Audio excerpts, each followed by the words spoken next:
evening, friends and fiends, ghosts and ghouls, and all you little leprechauns looking for the most haunted. Well, you found it. Happy St. Patrick's Day.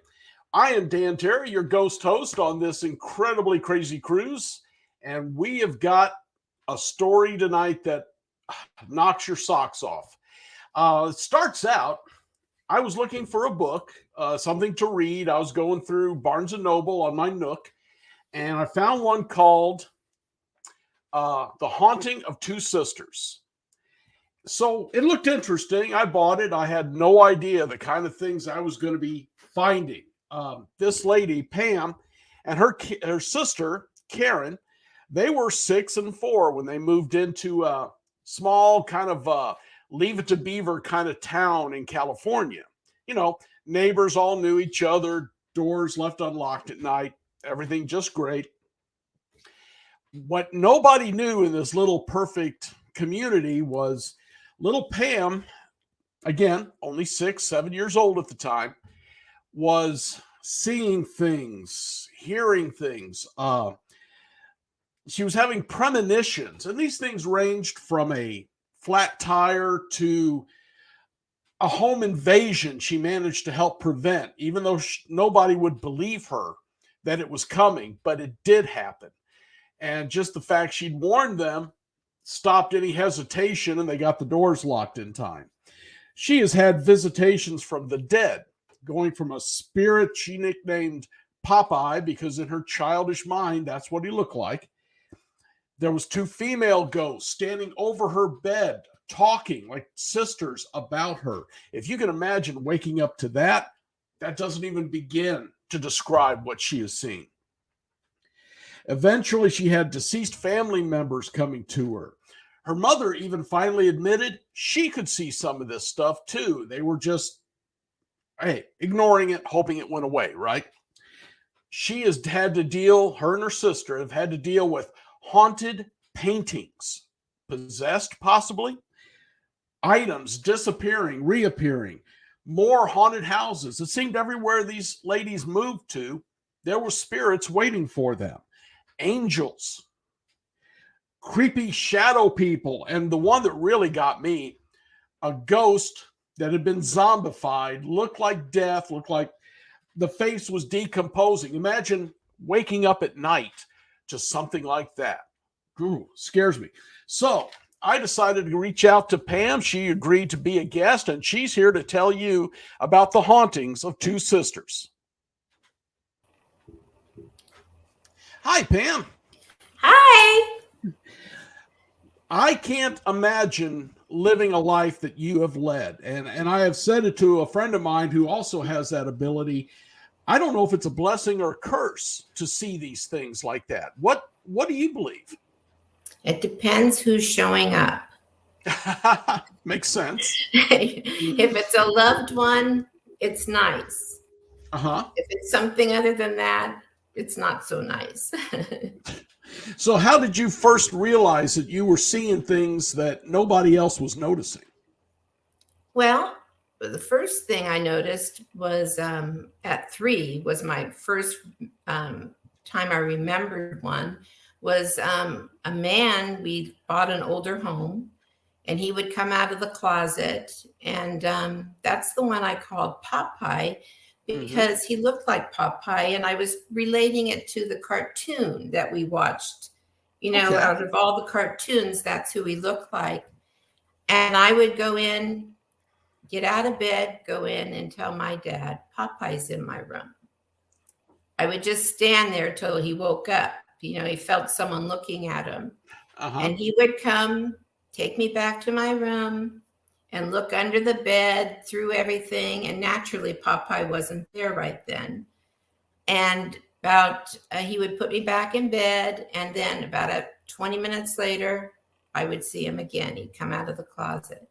He didn't come every night, but several times a week. And, you know, my dad just thought I was having a nightmare.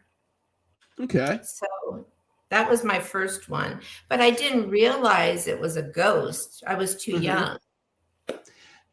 Let's go back just a little bit. We've got photos of your parents. They are your run-of-the-mill 1950s parents, right? Mm-hmm. World War II veteran, went through the Depression. Understand they are very earthly people. They're not going to waste time with childish fantasies. Would you say that was correct? Yes, it was. My dad was not happy about hearing these little things. No. Well, from what you wrote, he was very fatherly about it, though. He took care of you. He coddled you when you were afraid. Yes.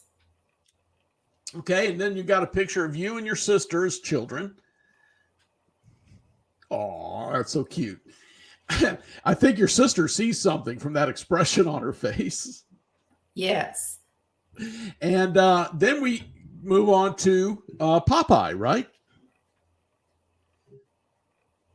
Well, these are us older.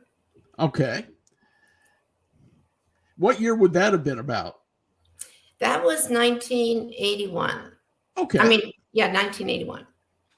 All right. And then we got one of Popeye, I believe. There. Yes.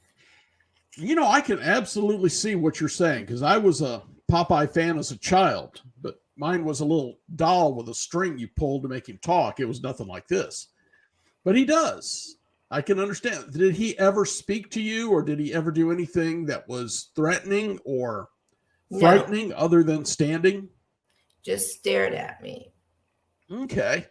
So what do you think? He was probably I'm guessing he was a former owner or resident of the house? I think so, because when I was 6, we moved to a new home and I never saw him again. Okay. So I believe now that I know more, it was probably attached to the house. Okay, so you moved to another house, but the visitations didn't stop, did they? Well, I thought they would. I was excited about a brand new house, but my sister's room was first and mine was at the end of the hallway. And my sister would see them going down the hall into my room. Uh-huh. And, you know, a lot of the time I did not wake up. But sometimes if they were there long enough, there's a feeling you get like you're being watched, you know, Okay. and you would look at them, but they never were threatening. They would just, some of them would talk, but I couldn't understand what they were saying. Okay. And so I never was afraid, but my sister was terrified, just terrified. Just out of curiosity, when you say they were talking and you could not understand them, was it too low, too fast? Was it not English? What do you think? They were talking too fast and not high enough for me to hear, but I could see their mouths moving. Uh-huh. Okay. Is that when you saw the two women standing over your bed having a spirited conversation? That was in the first house where Popeye was. Okay. And they came very seldom, but that's the only other ghost that I saw in that house. And at what point did your parents, specifically your mom, realize that you were really seeing these things? Well, it was Christmas Eve, and and my grandparents came, and they stayed in our bedrooms because we had two twin beds, one in each room, and we stayed on the couch that went into a bed, and we had cookies and milk for Santa Claus out. I think I was 6, my sister was 4, and I woke up and I see this man with black hair, a black beard, suspenders, standing by the cookies and milk, staring at me.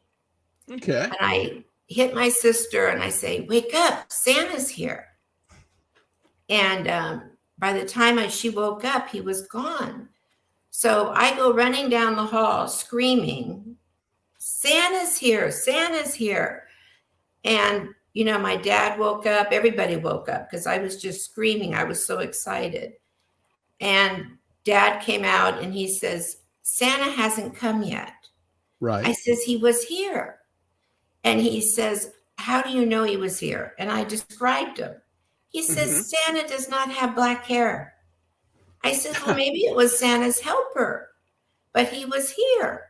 Makes sense.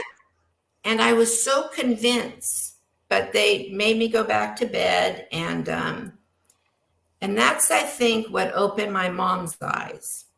Okay. Because I didn't know, and this was the 60s. You didn't talk about things. It's not like today where there's all these paranormal programs, you just kept things quiet.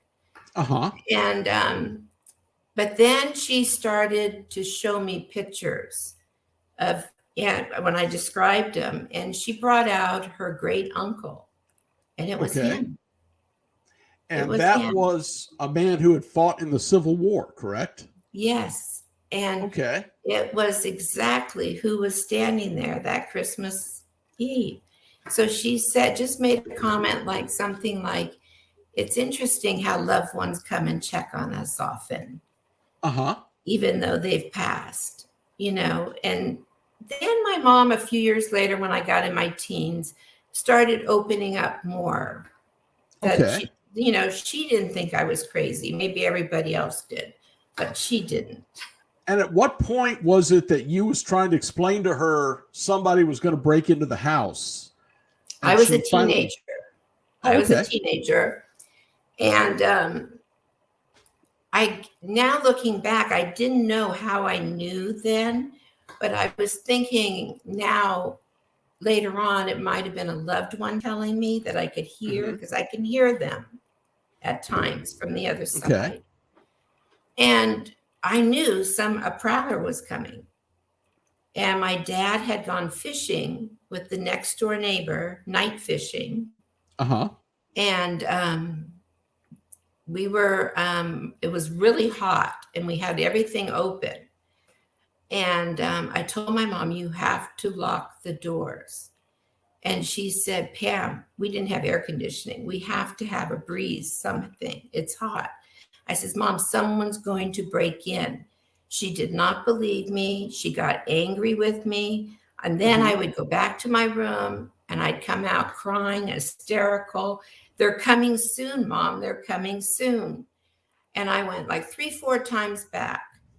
And I was just hysterical. And finally, the next door neighbor calls, whose husband was with my dad. And she says to my mom, Elaine, are you trying to force my back door open? Are you playing a joke on me? And my mom says, no. Why? And she says, someone's trying to get in my door. And Mom yells to me, Pam, go lock the back door, the patio door. Well, I'm hysterical now because I've already been hysterical trying to convince them. I run down the hall and lock myself in the bathroom. My mom drops the phone and meets the prowler face to face. As she shut the door, he was right there. So then she had to run around and shut all the other windows and everything. And long story short, he was caught 3 doors down in the house behind us, raping the babysitter at that house. But the police came right away. Whatever premonition or whatever gave you that idea saved you all that night, very likely, at least from some serious trauma. Well, I guess so. Because if he could have gotten in, he would have been there instead of 2 houses down, I'm guessing. Maybe. And I gotta tell the folks, there is way more stories in this book than we can hit in 45-50 minutes here. Your book was really well documented and very incredible, the stories you told. But you got married, and was it that you all bought the lake house as a weekend place? Okay, my first husband was a minister. Okay. So I kind of just put everything on a shelf. And this is one of the reasons we wrote the book, is because a lot of people think, if you're in the church and that seeing things like this is not a good thing. Right. But I took it as a gift. So my second husband, I married, and I told him up front, all this stuff that you might want to run because, you know, we have visitors sometimes in the house. But we bought a vacation house to go to a couple times a month that was on a lake. And that's where it really gets crazy. The stories there. That's why I wanted to get to that if we could. Yeah, so it's crazy. Well, go ahead. Well, we bought this house, but remember, we didn't live there. So it was 3 long weekends because we both worked. And we bought it from a widow. And I didn't think anything of it. And it was my sister would come up with her grandkids, and we would go out water skiing and all that right off the dock. And so things happened, but I didn't really pay much attention to them.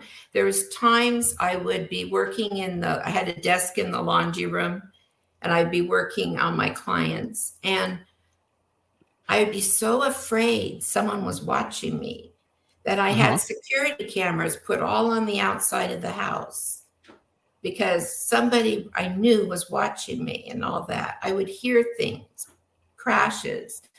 But I just, you know, I finally moved my desk into our master bedroom. That's how bad it got. Wow. But it took about 2 years when I was watching TV, and out of the corner of my eye, I saw a white mist start to form, and it turned into a solid older man. And he was just staring at me. And was this in the vacation home or in your regular home? No, this is all the vacation home. Okay. So I finally get the nerve to look at him directly. And within seconds, he disappeared. But that's the first time I saw him. And it was like 2 years. So the next morning when my sister called, I said, "You're not going to believe. I saw some man in this house." And she describes him to me. I said, "Karen, how do you know what he looks like?" She says, "I've seen him twice while I've been up there, but I didn't want to ruin your vacation house and scare you."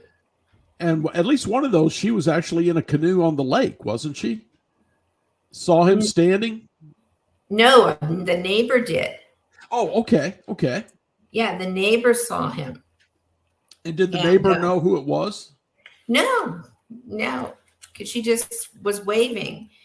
And she came and talked to me and said, "Oh, you had the gentleman staying at your place." And it's the same. He wore the same thing every time someone saw him. Okay. So whatever became of that incident? Well, he was there. So I found out the name of the previous owner, Howard.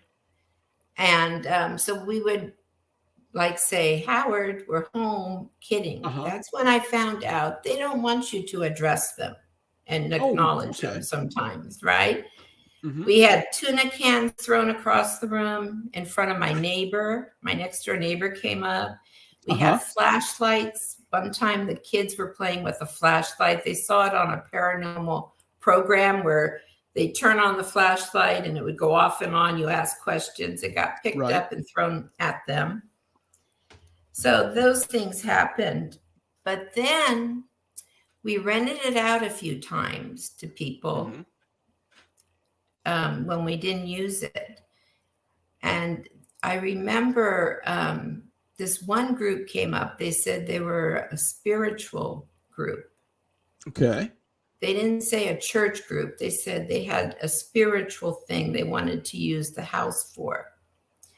And then the month after that, this is the bad thing that really just was crazy, is my dog, I have an 80-pound golden doodle, was laying by the front door. And we were in bed.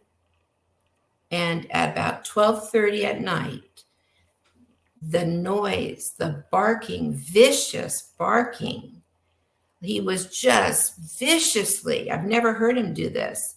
Mm-hmm. And then I would hear him hit the floor. Boom. And then I would hear his feet going on the tile, his nails. Boom. Right. And then he started crying. And boom, he's pushed down again. So I think there's been prowlers. So I grab my 38 and I go running down the hall. And as I pass my mom's room, she starts screaming, Pam, what's going on? What's going on? I says, Mom, stay in your room. My husband doesn't wake up real quick. So he's trying to wake up. But meanwhile, I'm down the hall. I get out there, complete silence. My dog takes off down the hall to the master bedroom where I came from, and then peeks around the corner at me. And he's shaking, just shaking. And I'm like, what is going on? Because we've been there like 2.5 years. And that's when I knew something else had come into the house. And I got to thinking, maybe this spiritual group did something. I don't know if they used a Ouija board. Mm-hmm. I don't know what happened. So the Indian, we called in somebody to cleanse the house. Okay. And my sister was up, and it was a religious group. They cleansed the house and everything. And the night we did it, I felt such evil come into my master bedroom that I text my sister and I said, oh my God, we pissed off Howard. He is so angry right now. I said, Karen, I'm so afraid. And she says, meet me in the kitchen. As I'm going in the kitchen, he is chasing me down the hall. I can feel the energy and pulling the back of my hair. And I go running to Karen in the kitchen, and she can feel it too. She says, get away. And I says, Howard's mad. Howard's mad. She says, Pam, this is not Howard. This is something much stronger and powerful, and it is angry. So we didn't know what to do. So we had to regroup. But we just prayed and hoped it would go away and all that. Then about a month later, I'm laying in bed asleep, and an orb about the size of this, so bright, I felt something watching me, and I was laying on the side of the bed. My side came right in front of my face and was solid, not moving. And then when I went, it disappeared. The next night is when I was viciously attacked by whatever it was. And it lifted me off the bed about 6 times until my head finally hit the headboard. It just I was totally up off the bed. And every time he picked me up, I moved closer to the headboard. But I couldn't see anything. And you think, well, why didn't my husband wake up? He didn't wake up until the lamp got pushed off the nightstand. And the ghost, or whatever it was, had my arm pinned to me that was on the side by my husband. I only had the one free that could get to the nightstand. And I just knew whatever it was really, really bad. So I decided, go ahead. Do you have a question? No, go ahead, please. So I decided I was uncomfortable there. So the next day we moved our bed closer to the bathroom where I could see down the hall. I thought I'll feel comfortable seeing down the hall, seeing what might come in. So this gets interesting. When the thing would appear, The bathroom, I was closer to the master bathroom. I would hear crackling like paper, crackling. And within minutes, my golden doodle was in a frenzy. He was running and he's 80 pounds. So he thinks if he's hiding his head under a chair, that no one's seeing him, okay? Because his head's in the chair. And I'm like, my husband would say, what's going on with Dexter? Look at him. He's just trembling.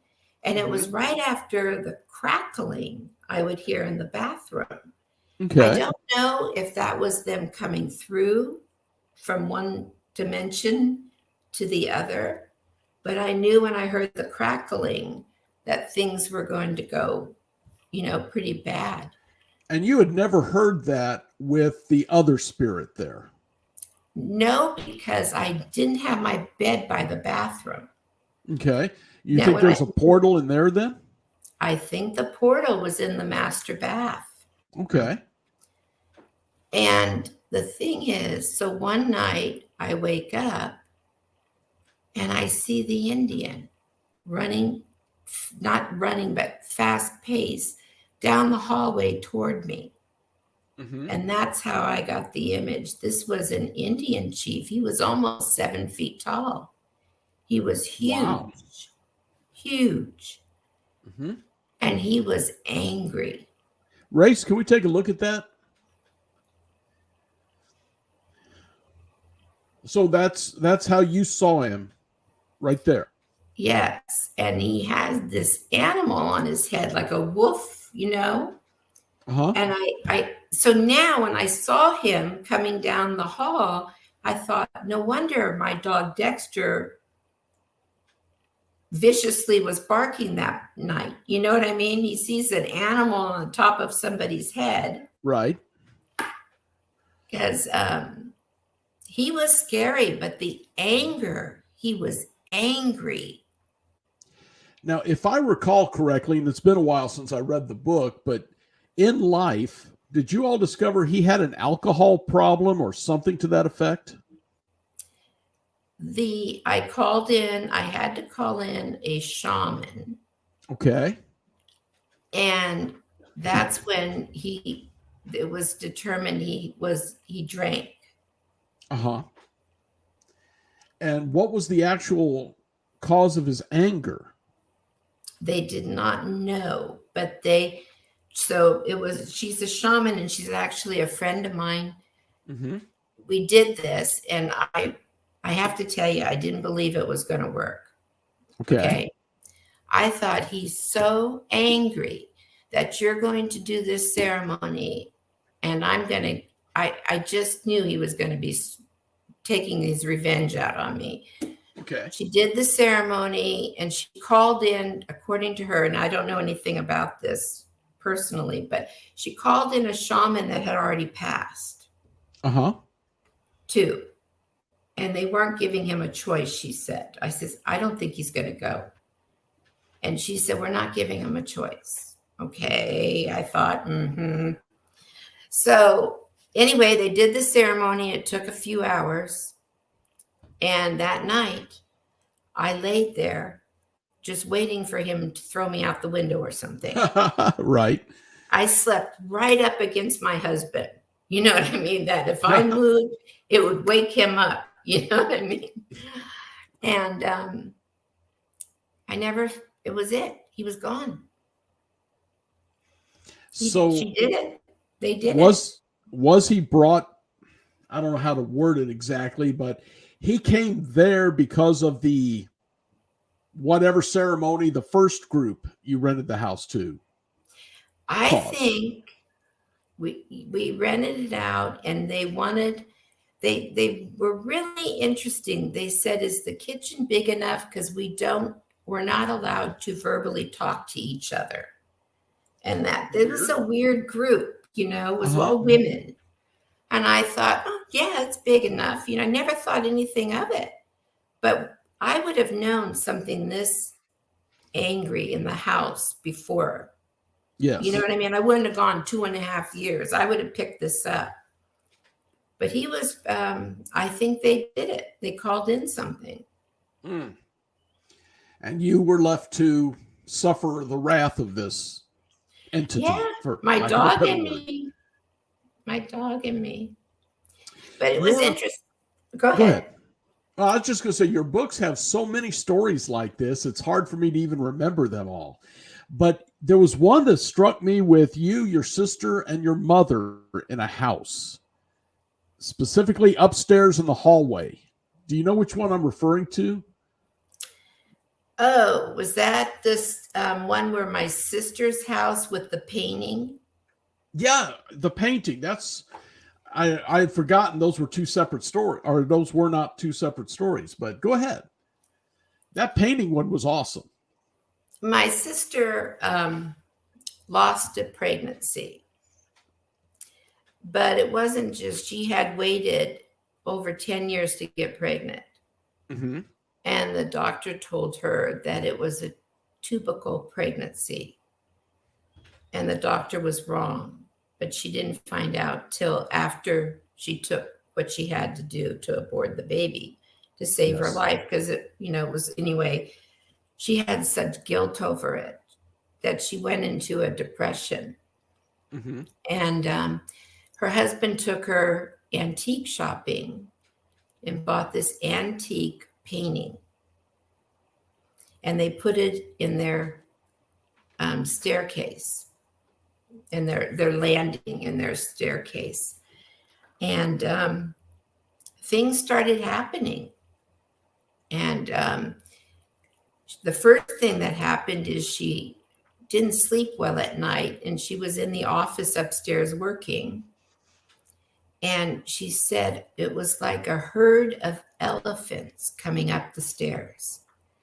She said she thought that the house got broken into by a bunch of people running up the stairs, but then nothing was there. Pam, what year was this approximately? Okay, my husband and I were just married. So it probably was about 2000, 99, 2000. Because I can't help draw parallels to the claims from the Amityville case of bands stomping on the stairs, even though nobody could see it. That's what it sounded like. And it sounds very similar. Loud noises, so incredibly loud, and yet there's nothing there. Oh, it was crazy. Mm-hmm. But just things started happening. Her daughter was pushed down the stairs, and her head actually went through the landing wall. That's how hard she was pushed. And how old was she at the time? 10. Oh, poor baby. Yeah. I mean, just things would disappear. The dryer would go on. It was horrible for my sister. She saw a little girl sitting on her bed, and my mom had these heart attacks and was staying with my sister. And my mom would see things and hear things and try to tell my sister, and it just got out of hand. But so I went down there, my husband and I, because I'm going to tell these people off, whoever it is, right? Right. And I stayed, my husband and I slept in her daughter's room, and I'm ready for this. And my mom was in the other room next to it. And the kids were gone. They put the kids over with a friend. Okay. And I hear my dog. We had him locked into the laundry room downstairs, and she had a parrot that she covered at night that talked. Mm-hmm. And so I hear my dog get up and shake his collar. And I think he never gets up at night. And I'm just listening. And then I hear the parrot, hello, hello, hello, higher and higher, right? And I think, what is going on? And then the elephant sound coming up the stairs. And you can tell if they're running up or down. I could tell they were running up the stairs. So here I was going to be so brave and tell them off and tell them they need to get out of here. I was so afraid. I hid my head in the pillow that Okay. I couldn't breathe. All of a sudden I realized I'm gasping for air. It was so tight in the pillow. Mm-hmm. And when they were gone, I knew they were there. I could feel them. And finally they went away, and I said, Mom. And she said, I heard them, Pam. They were here too. And so Mom said, meet me in the bathroom. So I go in the bathroom with my mom, and I Mm-hmm. just cried. It was the scariest thunder coming up the stairs that I just couldn't, I still can't believe the noise, and there's Right. nothing there. But they called somebody from Stanford University to come over, a paranormal team, and try to document it. Right. But there was nothing. It wouldn't do it. They were on their best behavior. Okay. So what? Eventually, how did you figure out it was related to this painting? Oh, the paranormal people did do that. There was something readings on the painting. Okay. That they got, and they said that was the only new thing, and it was like 100-year-old painting or more. Uh-huh. And my sister had seen in one of the mirrors in the bathroom a Spanish soldier in the mirror. That when she looked in it, and this was a Spanish lady in the painting. So we think they were related. Mm-hmm. And how did you guys manage to stop this? My sister took the painting out and burned it and destroyed it and sold the home. Have you ever heard from anyone there if it's continued? No. Okay. No. And we eventually sold our vacation house. We didn't have any activity, but I just, there was bad, the bad vibe and everything. So. Okay. Yeah. Bad memories, I suppose. Mm-hmm. Okay. Well, let's chat a little bit about the angels visiting you. I know the parrot was involved in that, wasn't it? Oh, the parrot there. Yes. An angel came to that house. The one with the staircase. My mom saw the angel. Okay. How did that happen? Was it there to protect, or do you know? My mom thought it was there to protect. She saw the whole room light up. Uh-huh. And was the parrot saying something to that effect? Yes. Yeah. The parrot, hello. Every time, the ghost couldn't get away with anything because the parrot would sense them, Oh, okay, sure. I know. I understand this is probably pretty traumatic to think of, but you were talking in there about a zombie, a ghost that looked like it was still decomposing when you woke up in the night. Oh, that was here in my home. The home you're in now? Yeah. And one night, there's a few, I have a lot of activity in my house. Okay. A lot of people, when they pass, I'll know they pass before I hear they've died. They visit. There's one little area I usually see them standing in. But this one, I woke up, and there was like an old hag. Looked like her hair was wet. She had white on, a white nightie. And she was like this over me, about this far from my face. And I woke everybody up in the house. I let out a huge scream. I woke my son up and my husband. Yeah. But the one that I like the story is the room 312. Okay. Because my husband was involved. Well, go ahead. And that one, because, usually people will say, well, did your husband feel it? Did your husband see it? And he has had experiences. But the one that really stands out was in Key West. We went to Key West on a fishing trip. Mm-hmm. because I'm determined to get a marlin or a sailfish. Haven't yet. And we wanted a hotel in town. So I read the reviews. Most of them were real good reviews. And we could walk in town and all that. So we come to the hotel room after going on a dinner cruise. We were tired, but I wasn't as tired as my husband because he did a lot of the driving.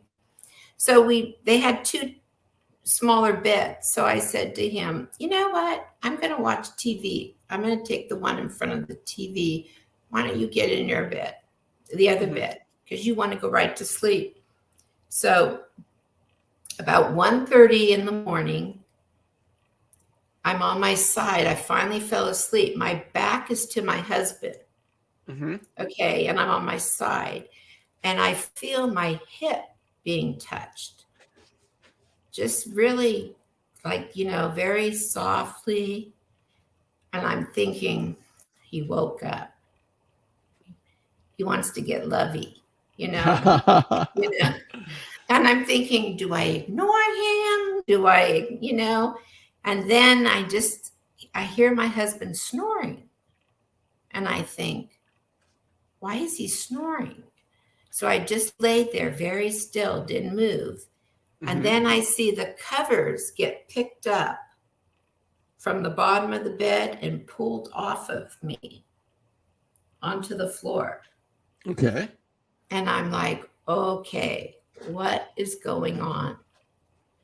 And so then on the side of the bed I wasn't on, I finally see knee prints coming over to me, indentations in the bed. That's when I jump out of the bed and start screaming, something is in the room. Something is in the room, Michael. Michael, something. I was hysterical. And I text my sister, something is in our hotel room. Something is in our hotel room, Karen. And this is, I guess we're 3 hours difference from Florida to Vegas. She lives in Vegas. So she says, what is it? I said, I do not know. And so my husband says, okay, Pam, he checks everything. Nothing's in the room. I says, you can't see it, Michael, but something is in the room. Believe me. So he says, okay, I'm just going to get in with you and I'll protect you.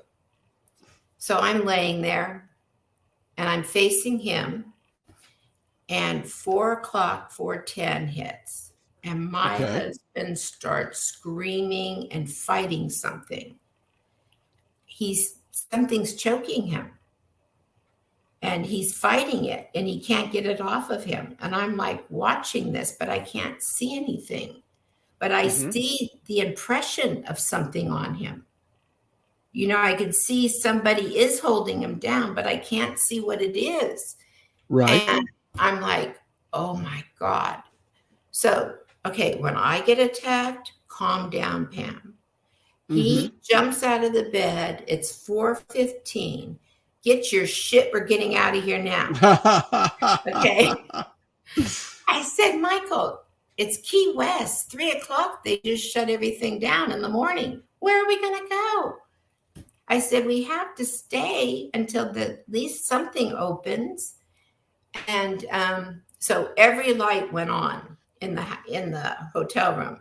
Every light, bathroom, everything. We had everything bright, And then at 6:00, he wanted to go. They came with a breakfast, so like a continental thing. So he went downstairs to get breakfast and bring it back. And I dozed off. And that's when I saw a pirate was sitting on my chest and had his hand here, pushed my head down to the pillow and breathed, gave this big breath on me that was so gross. It was the worst smell I had ever smelled, right in my face. And that's how I knew it was like a ghost of a pirate. Because I just love pirates, can you describe him for me? Well, he had something on his head, like a scarf thing. Okay. Dark hair, he had, what I do remember the most was the rotten teeth. the teeth were so rotten. Uh-huh. They were all black and yellow. And that must be what the bad breath came from. Yeah. It was really gross. That story just amazed me when I read that. I just couldn't wait to bring that one up to you. But you've had so many more adventures. Is there any other ones that really you want to that stands out in your mind you want to discuss? Well, there's so many more, but one I would Yes. like to share is the story of our dogs. One of the dogs. Now you had a pit bull mix, right? My sister has a pit bull Okay. mix. When we had to put one of our dogs down, Yes. we had my sister even had this happen with her dogs. You know, people are so sad when they put their dogs down. And I am too. I mean, I have 3 dogs most of my life all the time at once. Uh-huh. And we had a little dog, 6 pounds, that was best friends with Molly. She was a Pomeranian poodle mix. And, you know, her days were numbered. So we called a vet to come to the house to put her down. And the vet sat on the floor with Molly's bed in front of her. Mm-hmm. And the little Tucker was the other dog, that's 6 pounds, her best friend, was all over the vet, just loved this vet. You know what I mean? She was just so good with dogs. So well, it amazed me that the vet actually come to your house for this too. And I think you even mentioned how rare that is. Well, you know, now I think it's more common, but we do it because it just seems more easier, more maybe on us too. You know what I mean? But so when it was time to put Molly down, she gave her a shot to put her to sleep first, to make her, you know, before she gave her what she needed to do. Sure. So I picked up Tucker, and I was sitting across on the couch, and I put Tucker on my lap, and she did what she had to do. And she said, listen to Molly. And she says, she's gone. And I said, okay. So I put Tucker down because Tucker wanted to get to the vet. So Tucker went to run toward the vet and stopped and went down laid on his stomach and just stared. And then all of a sudden, Tucker starts chasing a dog around the house into the refrigerator because Molly hadn't eaten for a week. She was hungry. Yeah. Do you know what I mean? And to her, she didn't know she was dead yet. You know what I mean? She went, she was feeling good and happy. And she went, you know, and Tucker, I swear, the vet said, you don't know how often I see this. It's amazing. But you could tell that Molly's body was laying there, but she wasn't there anymore because Tucker knew it. Tucker could see, you know, the spirit running. So, I mean, that just made me happy because it's like your dog really isn't dead. You know what I mean? It's gone on and it's out of pain. And it just made me, that's the first time it's ever happened where I've had that experience. My sister had many times where she would see her dog afterwards, happy and running around. That's actually kind of heartwarming. It is. It makes you just, you know, because I'm a big animal lover. Yeah, I've lost a few myself, so I do understand that. So you have written this book, The Hauntings of Two Sisters, and can we show the cover of that?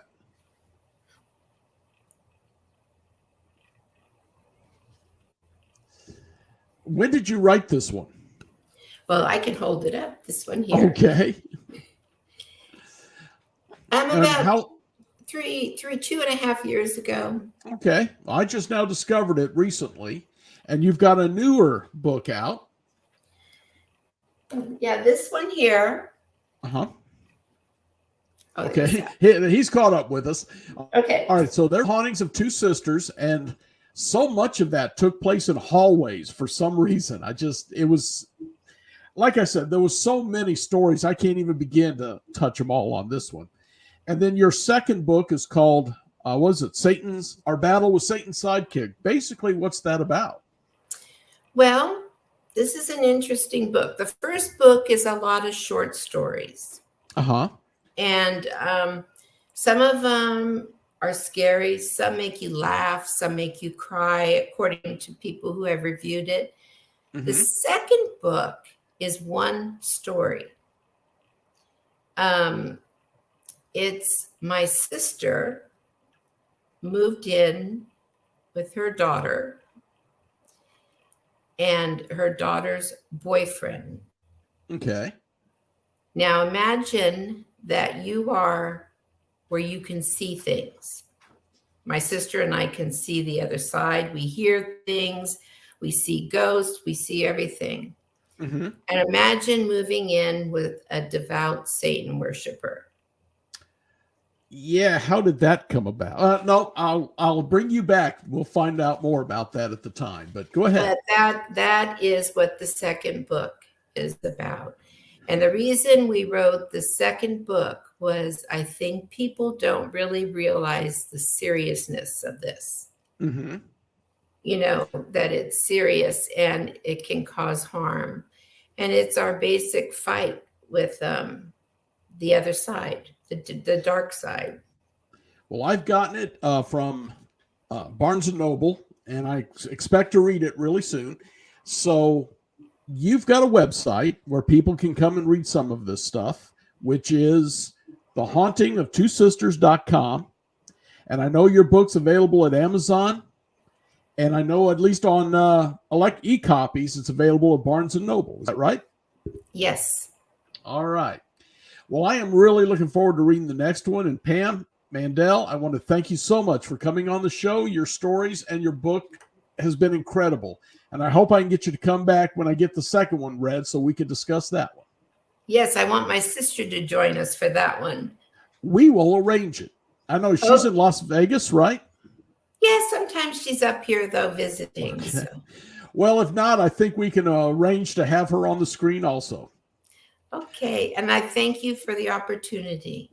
Oh, the pleasure was mine because your stories was really incredible. I loved your book, and I'm heartily recommending it to all of my folks here. So thank you very much, Pam. Take care. Thanks. Bye-bye. That book was amazing. And there's not much more else I can say about it without giving away a lot. But you heard the stories. Check it out. You're going to love it. I do want to remind you once again, May 13th and 14th is Down the Rabbit Hole, the X-Con for a conference. And let me tell you, people, we have got anything you want. What are you into? UFOs? Lee Spiegel will be there, and he's going to be talking about UFOs. He's done a 1975 documentary and has done documentaries that were played for the UN, all on this topic. Abductions, Whitley Strieber's going to be there. And his book, Communion, honestly jump-started the whole abduction stories. People were finally encouraged to discuss the things that's happened to them. If you're into witnesses on UFOs, Katie, and I'm going to butcher this name, Grabowski, she was a young girl on a ranch in Colorado where cattle mutilations, UFOs, black helicopters, all of the stuff of this was there. She saw it. She's now the head of MUFON, I believe, for the state of Colorado. And she is wanting to talk about the things she's discovered. If you're into just weird phenomena, Lisa Livingston Martin will be here, and she's going to be talking about the Joplin Spook Light. There's spook lights all over the country, but this one dates back to before white man was in that area of western Missouri, eastern Oklahoma. And actually, my understanding is the lights moved from the Missouri side to the Oklahoma side. But I have a working knowledge of it. That's about it. And if you want ghosts, I'm your man. And I will be there on May 13th. I'm going to be showing you evidence from the Hotel Josephine in Holton, Kansas, where we did the world's largest ghost hunt. Going to show you stuff from the Mineral Springs Hotel and Spa in Alton. I've got evidence from the Fox Theater that will knock your socks off there in St. Louis. The John Bush Brewery in Washington, Missouri. There's going to be so much for any idea. It's $29 a day. Again, some of the conferences are up to $70, $80 a day. To be there, you got to drive, where gas is what now? I think it's going down a little bit, but we're still in the $6 area in some areas, $6 a gallon, risking COVID, trying to find a hotel room, trying to find food. And where are you going to be? You can sit right here in your own house, in your own easy chair, and watch the conference yourself. There'll be questions, I'm sure. So if you're looking for something to do, May 13th and 14th, this is the place. It is far easier to come here on your computer than it is to drive 2 states away to a conference. So give it a thought. You keep up with us. And I do want to ask all of you folks out there who join me every week to stay spooked.